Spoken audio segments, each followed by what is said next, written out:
SSC 2025-26 public exam రాసే వాళ్ళకి paper అనేది ఎలా ఉంటుంది అనేది ఎస్ఎస్సి బోర్డు వాళ్ళు రిలీజ్ చేశారు. ఈ పేపరు లాస్ట్ ఇయర్ కంటే కూడా మెయిన్గా ఏం చేశారు అంటే అకాడమిక్ స్టాండర్డ్స్ అనేది మార్చడం చేశారు. కంప్లీట్గా చేసి వాటికి ఉండే ఇంతకుముందు మార్కు వెయిటేజ్ అనేది కూడా తగ్గించడం చేశారు.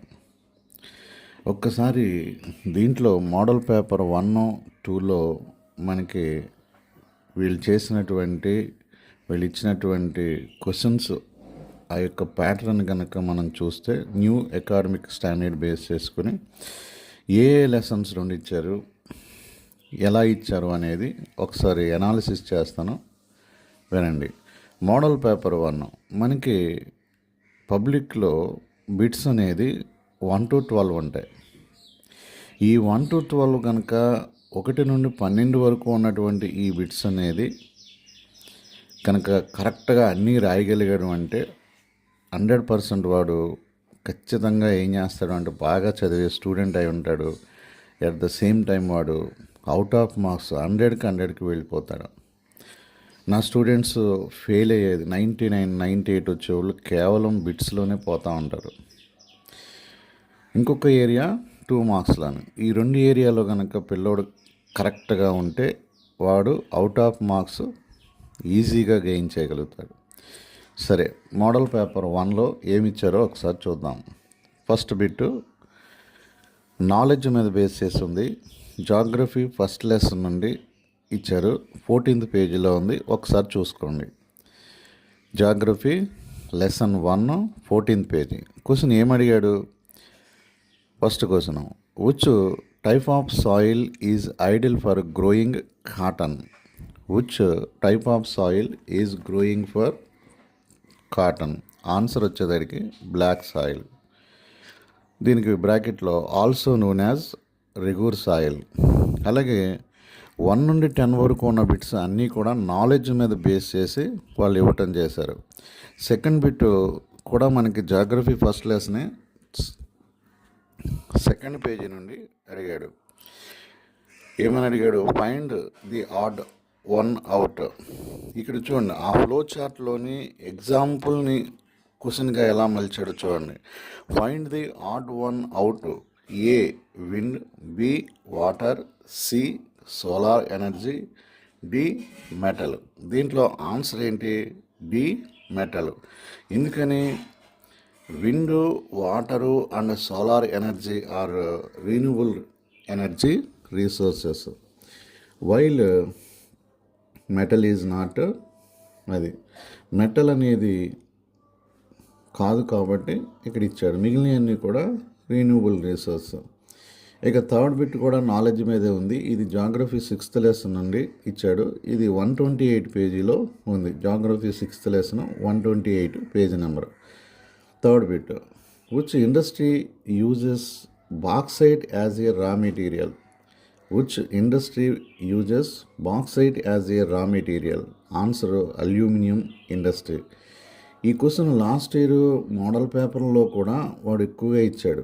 ఇది బాక్సైట్ మీద అడిగిన క్వశ్చన్ అడగకుండా వాడు డిఫరెంట్గా అడగటానికి ట్రై చేస్తున్నాడు.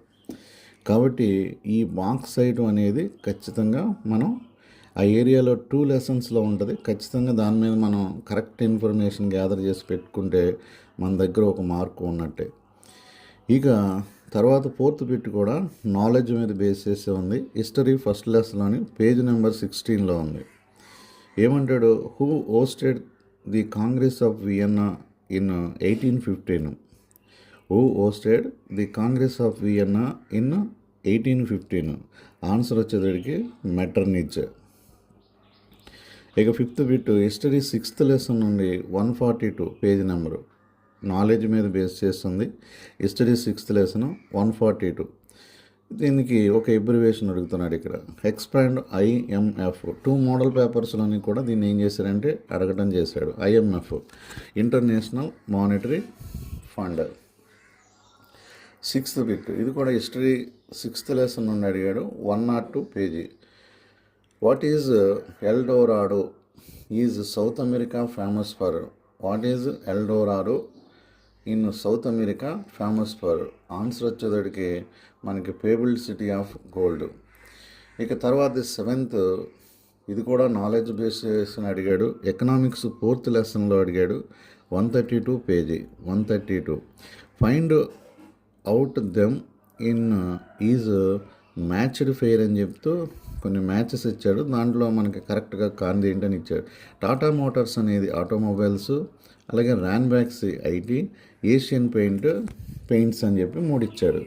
దీంట్లో మనకి కరెక్ట్గా మ్యాచ్ అయినటువంటి ఫెయిర్ ఏదంటే రాన్బ్యాక్సీ అనేది ఐటీ కాదు. రాన్బ్యాక్సీ అనేది ఏ ఫార్మాస్యూటికల్ కంపెనీ, నాట్ ఐటీ. అలాగే 8th బిట్ వచ్చేసరికి సివిక్స్ 4th లెసన్ నుండి 110. ఇది కూడా నాలెడ్జ్ బేస్ చేసుకున్నాడు. Page number 110. ఏమంటాడు? What is the oldest political party in India? Indian national Congress, INC. 9th bit కూడా నాలెడ్జ్ని బేస్ చేసుకుని అడిగాడు. Civics 2nd lesson 50 page number. Who presides over the meeting of A municipal corporation? Mayor అనేది దీనికి ఆ మీటింగ్కి preside అధికారిగా ఉంటాడు. ఇక 10th బిట్ ఎకనామిక్స్లోని 4th లెసన్లోని 132లో ఉంది. ఇది కూడా నాలెడ్జ్ బేస్ చేసుకుని ఈ యొక్క ఏరియా ఎందుకనో 2 పేపర్స్లోని కూడా మోడల్ పేపర్లో దీని మీద అడిగాడు. లాస్ట్ ఇయర్ 3 పేపర్స్లో కూడా దీని మీద క్వశ్చన్లు ఉండేవి. కాబట్టి ఈ ఏరియా మనకి కంపల్సరీగా పబ్లిక్లో ఎక్స్పెక్ట్ చేయొచ్చు. ఏమంటాడు? నాట్ యాన్ ఇండియన్ ఎంఎన్సీ అంటే మల్టీనేషనల్ కంపెనీ, అది మీకు తెలియాలి. ఇక్కడ ఎబ్రివేషన్కి వాడు ఏమీ ఇవ్వకుండా only not an Indian MNC అన్నాడు. A Apple, B Ranbaxy, C Sundaram and partners, D Infosys. Answer వచ్చేటప్పటికి యాపిల్. ఎందుకంటే మిగిలినవన్నీ కూడా Indian companies, Indian multinational companies. Apple అనేది మన ఇండియాకి చెందిన కంపెనీ కాదు. ఇక 11th బిట్ ఎనాలిసిస్ మీద అడిగాడు. అది civics 2nd లెసన్లోని 30 page number. Based on the first pair fill the second pair అని చెప్పి కమింగ్ టుగెదర్ ఫెడరేషన్ యుఎస్ఏ అని చెప్తూ క్వశ్చన్ ఆన్సర్ వాడే ఇచ్చే రెండో దాన్ని ఏం చేయమంటున్నాడు? అనలైజ్ చేయమంటున్నాడు. ఫస్ట్ దాన్ని పట్టుకుని ఈ యొక్క దాంట్లో మనం కరెక్ట్గా కనుక ఆలోచన చేయకపోతే ఇది మార్కు పోయే ఏరియా. ఎవ్రీ ఇయర్ కూడా నా స్టూడెంట్స్లో కొంతమంది తడబడేది ఇక్కడే. హోల్డింగ్ టుగెదర్ ఫెడరేషన్ అని చెప్పి ఇచ్చాడు. దీనికి ఆన్సరు ఇండియా. ఇక లాస్ట్ది అండర్స్టాండింగ్ మీద అడుగుతాడు, మ్యాప్ పాయింటింగ్. దీని ఏమన్నాడు? Rewrite the following countries from west to east అన్నాడు. ఇది చాలా జాగ్రత్తగా చూసుకోవాలి. మీరు క్వశ్చన్ పేపర్ మీద అండర్లైన్ చేసుకోవాలి. ఈస్ట్ నుండి వెస్ట్కి అడుగుతున్నాడా, వెస్ట్ నుండి ఈస్ట్కి అడుగుతున్నాడా అనేది చాలా చాలా important. West to east based on their locations అని చెప్పి రీరైట్ అన్నాడు. కంపల్సరీగా ఇవి రాయాలి ఆర్డర్లోని. నెంబర్లు వేస్తాడు ఇవ్వడు. కాబట్టి చూడండి, జపాను, మెక్సికో, ఫ్రాన్స్, చైనా. దీంట్లో మెక్సికో, ఫ్రాన్స్, చైనా, జపాను ఈ యొక్క కరెక్ట్ ఆర్డర్ అన్నమాట. తర్వాత 2nd మోడల్ పేపర్ చూద్దాం. ఇది ఫస్ట్ బిట్ మనకు తెలుసు కదా, నాలెడ్జ్ బేస్ చేసుకుని అడిగాడు. జాగ్రఫీ 1st లెసన్ నుండి పేజ్ నెంబర్ 2లో ఉంది. దీనికి ఒకసారి చూడండి. ఏమంటాడు? On the basis of exhaustibility resource can be classified as. మీకు రీసోర్స్ క్లాసిఫికేషన్ అని ఒక 4 ఉంటాయి. ఆ 4 వాడు క్వశ్చన్ కింద ఎలా మలిచాడో చూడండి. A biotic and abiotic, B renewable and non renewable, C potential and development, D none of the above. దీనికి ఆన్సర్ ఏమవుతుందండి? రీన్యూబుల్ అండ్ ఎగ్జాస్టబిలిటీని బేస్ చేసుకుని రీసోర్స్ని 2 టైప్స్లో క్లాసిఫికేషన్ చేశారు. ఒకటి రీన్యూబుల్ అండ్ నాన్ రీన్యూబుల్. ఇక తర్వాత మళ్ళీ జాగ్రఫీ 1 10th పేజీ నుండి అడిగాడు. ఇది నాలెడ్జ్ బేస్డ్ క్వశ్చన్ అండి. What should be the percentage of forest in geographical area? 33%. Third question geography 6th lesson నుండి 128. Which one of the following industry was bauxite as a raw material? చాలా important. ఈ bauxite మీద ఉన్న area మొత్తం చదువుకుంటే మన దగ్గర ఒక మార్క్ ఉన్నట్లే. A aluminium smelting, B cement, C paper, D steel. Answer ఏంటండి? A aluminium smelting. ఇక హిస్టరీ ఫస్ట్ లెసన్ నుండి 4th బిట్ అడిగాడు, పేజ్ నెంబర్ 20. ఇది చాలా simple bit. Who formed as a secret society called Young Italy? Giuseppe మాదిరి. 5th bit expand IMF. Model paper 1లో కూడా దీన్ని అడిగాడు. అంటే ఎబ్రివేషన్ నుండి ఒక క్వశ్చన్ వస్తుంది, ఇదే వస్తుందని కాదు, మనకి ఎబ్రివేషన్ నుండి ఒక క్వశ్చన్ 5th బిట్ కింద ఎక్స్పెక్ట్ చేయొచ్చు అని మనం చూసుకోవాలని. అందుకనే వాడు ఒక ఇండికేషన్ ఇస్తున్నాడు, అది ఇంపార్టెంట్ అని కాదు. మనకి ఏమవుతుంది అంటే మ్యాక్సిమం ఒకవేళ డాలర్ని సేవ్ చేయాలి అనుకుంటే, డాలర్కి ఉపయోగపడాలనుకుంటే ఇది అడుగుతాడు. లేదు అనుకుంటే మనకి చాలా ఎబ్రివేషన్స్ ఉన్నాయి. ఎబ్రివేషన్స్ అన్నీ సపరేట్గా ఒక నోట్స్ ఇస్తాను, అప్పుడు మీరు అవి నేర్చుకుంటే ఒక మార్క్ మీ దగ్గర ఉన్నట్టే. ఇప్పుడు ఎక్స్పాండ్ ఐఎంఎఫ్ అంటే ఇంటర్నేషనల్ మానిటరీ ఫండ్. నేను ఈ పేపర్లో గమనించింది, ఈ బిట్స్ ఇస్తానన్నటువంటి లెసన్లు కాకుండా అవుట్ ఆఫ్ ది లెసన్ కూడా మరి మోడల్ పేపర్ 2లో వెళ్ళాడు. ఇప్పుడు ఏం చేశాడు అంటే 6th బిట్ అనేది హిస్టరీ సెకండ్ లెసన్ నుండి అడిగాడు. యాక్చువల్గా హిస్టరీ ఫస్ట్ లెసన్ నుండి లేదా 6th లెసన్ నుండి బిట్స్ అడగాలి. ఇక్కడ చూడండి, హిస్టరీ సెకండ్ లెసన్లోని 80 పేజీలో ఉన్నటువంటి మీకు అక్కడ డేట్స్ ఉంటాయి, ఆ డేట్లో ఉండి క్వశ్చన్ అడిగాడు. ఏమన్నాడు? What was the year of the civil disobedient movement? 1930. మనం మార్చ్ అనే టైం మనకి ఇక్కడ దాంట్లో ఉంటుంది. ఇది సెకండ్ లెసన్ నుండి అడిగాడు. మనకి ఈ ఇండికేషన్ అనేది వాడు బయటికి వెళ్తాడు అనేటువంటి ఒక ఇండికేషన్ కూడా ఇస్తున్నాడు. కాబట్టి జాగ్రత్తగా మనం కేవలం మనకి ఇచ్చినటువంటివి కాకుండా ఈ యాక్చువల్గా ఈ సెకండ్ లెసన్ అనేది 8 మార్క్స్ క్వశ్చన్స్ ఉన్నటువంటి దాంట్లో ఉంటుంది. 8 మార్క్స్ దీంట్లో పడుతుంది. కాబట్టి మరి ఇక్కడ ఇచ్చాడు అంటే అవుట్ ఆఫ్ కూడా వెళ్ళే అవకాశం ఉంది అనుకుంటే జాగ్రత్తగా మనం చదువుకోవాలి. అలాగే 7th బిట్ వచ్చేసరికి ఎకనామిక్స్ 4th లెసన్లోని 132 పేజ్ నెంబర్. మళ్ళీ ఎంఎన్సీస్ గురించి అడిగాడు. Which MNCs belonged to India given below? Infosys, Ford Motors, Google, Samsung. దీంట్లో ఇండియాకి మిగిలిన పోర్ట్ మోటార్స్ కానీ గూగుల్, శాంసంగ్ ఇవన్నీ కూడా మన ఇండియాకి చెందినవి కాదు, అదర్ కంట్రీస్. అలాగే ఇన్ఫోసిస్ అనేది ఆర్ నారాయణమూర్తి గారు దాని ఫౌండరు, ఇండియాలో ఉందన్నమాట. ఇక 8th bit civics second lesson నుండి 38 పేజీలో ఉంది, knowledge based question. Find out the odd one అని చెప్పి ఇక్కడ చూడండి, అక్కడ ఒక మ్యాప్ ఉంటుంది, ఆ మ్యాప్ నుండి కూడా క్వశ్చన్ ఎలాగ అడిగాడో చూడండి. ఇక్కడ లడాఖ్, పుదుచ్చేరి, ఆంధ్రప్రదేశ్, ఛత్తీస్గఢ్. దీనికి ఆన్సర్ ఏంటి అంటే ఆంధ్రప్రదేశ్. ఎందుకని? మనకి క్లియర్ కట్గా స్టేట్స్, యూనియన్ టెరిటరీస్ మనకి తెలియాలి. ఇక్కడ స్టేట్స్, యూనియన్ టెరిటరీస్ ఎవరికైతే ఒక క్లియర్ కట్ బార్డర్ లేదో వాళ్ళు ఖచ్చితంగా పుదుచ్చేరి అనే దానికి ఆన్సర్ పెడతారు. ఛత్తీస్గఢ్, చండీగఢ్ ఒకలా ఉంది కాబట్టి వాడు ఐ అనేది స్కిప్ చేస్తూ ఉంటుంది. కాబట్టి most of the students divert అయ్యే అవకాశం దీంట్లో ఉంది. అందుకనే మనం నేర్చుకునేటప్పుడు కంటెంట్ క్లియర్ కట్గా నేర్చుకోవాలి. లేకపోతే మాత్రం ఈ బిట్టిగాడ 100కి ఎలా లేదనుకున్నా 80-90% ఈ బిట్ రాంగ్ రాస్తారు.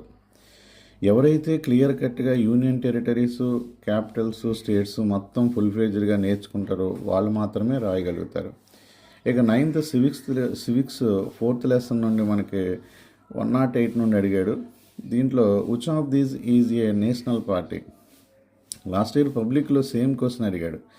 కాబట్టి ఈ క్వశ్చన్ చాలా ఇంపార్టెంట్. మనకి నేషనల్ పార్టీస్ ఒక 7 ఉంటే వాటిని క్లియర్ కట్గా నేను ఇచ్చిన నోట్స్లో అయితే ఉంటుంది, అవి జాగ్రత్తగా చదువుకుంటే మనం ఈ నేషనల్ పార్టీస్కి, రీజనల్ పార్టీస్కి వేరియేషన్ ఈజీగా ఐడెంటిఫై చేయవచ్చు. ఇక్కడ ఏమి ఇచ్చాడు? బీజేపీ, జనసేన, టీడీపీ, డిఎంకే ఇచ్చాడు. బీజేపీ అనేది ఆన్సర్. ఇక నాలెడ్జ్ బేస్ చేసుకుని 10th బిట్ కూడా అడిగాడు. Economics first lesson 24th page నుండి అడిగాడు. Which of the following neighbouring countries has better performance in terms of human development than India అని చెప్పి అడిగాడు. ఈ క్వశ్చన్ మీకు ఫస్ట్ లెసన్లోని క్వశ్చన్ అండ్ ఆన్సర్స్లో మనకి 12th క్వశ్చన్లోనే ఎక్కడ ఉండదు టేబుల్. చాలామంది పిల్లలు దీన్ని స్కిప్ చేస్తూ ఉంటారు. అమ్మో ఇంత పెద్ద క్వశ్చన్ చదవాలి, ఈ డేటా అంతా ఎవడు గుర్తుపెట్టుకుంటాడు, ఎవడు రాస్తాడు అని చెప్పి అనుకుంటారు. కానీ వాడు ఆ డేటాను బేస్ చేసుకుని క్వశ్చన్ అడిగాడు. ఇక్కడ ఆప్షన్స్ ఏమి ఇచ్చాడంటే బంగ్లాదేశ్, శ్రీలంక, నేపాల్, పాకిస్తాన్. ఎవరైతే దాన్ని చదివారో ఆ టేబుల్ని ఎవరైతే క్లియర్ కట్గా అబ్జర్వ్ చేశారో వాళ్ళు దీనికి ఆన్సర్ రాయగలుగుతారు. శ్రీలంక అనేది రైట్ ఆన్సర్. ఇక 11th bit civics second lesson నుండి 32 ఇది ఎనాలిసిస్ మీద అడిగాడు. ఇక్కడ చూడండి, ఒక ఫెయిర్ ఇస్తాడు, రెండో ఫెయిర్ని మనం ఏం చేయాలంటే దాన్ని కరెక్ట్గా అంచనా వేసి వేయగలి. కరెక్ట్గా అయిపోయినా మనకి మార్క్ అనేది పోతుంది. Based on the first fair fill the second fair అన్నాడు. అగ్రికల్చర్ అనేది స్టేట్ లిస్ట్లో ఉంది, మరి మ్యారేజ్ అనేది ఏ లిస్ట్లో ఉంది అని అడుగుతున్నాడు. Concurrent list. ఇక లాస్ట్ది మ్యాప్ పాయింటింగ్ మీద ఉంటుంది. ఇది అవగాహన మీద, అండర్స్టాండింగ్ మీద ఉంటుంది. చూడండి, arrange the following countries east to west according to the location. Egypt, China, England, Japan. ఇక్కడ దీనికి ఆర్డర్లో వచ్చేటప్పటికి జపాను, చైనా, ఈజిప్ట్, ఇంగ్లాండ్. ఇవన్నీ చూసిన తర్వాత అన్ని రకాలైనటువంటి బిట్స్ మనకి ఇస్తాడు. అంటే మన నాలెడ్జ్ని టెస్ట్ చేసే మెయిన్గా దీంట్లో ఎక్కువగా ఉన్నాయి. మనం ఎనాలిసిస్ చేయాల్సింది, ఒక ఫెయిర్ ఇస్తాడు, ఇంకొక ఫెయిర్ అనేది మనం చేయాల్సింది. అలాగే మ్యాప్ పాయింటింగ్ మీద ఒక బిట్ ఇస్తున్నాడు. జాగ్రత్తగా చూసుకుంటే డే 1 నుండి మనం కరెక్ట్గా చదవగలిగితే మనం ఈజీగా మార్కులు అనేది గెయిన్ చేయగలుగుతాము.